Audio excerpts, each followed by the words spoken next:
bundok para chocolate hills. Tapos pagdating po dito bundok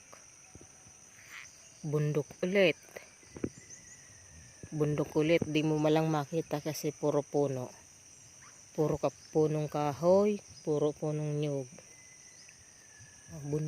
Bundok, pagdating dito bundok pa rin, pagdating dun mataas pa rin bundok, hindi makita kasi puro kahoy.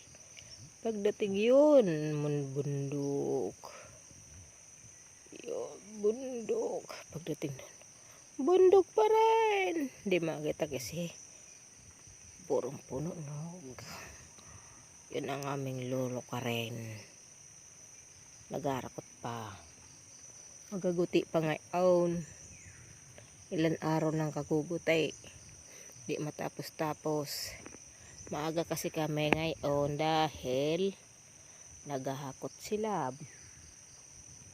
Wala pa ang kanyang brother-in-law. Kaya ako sumama. Ang ganda ng bundok. Bundok.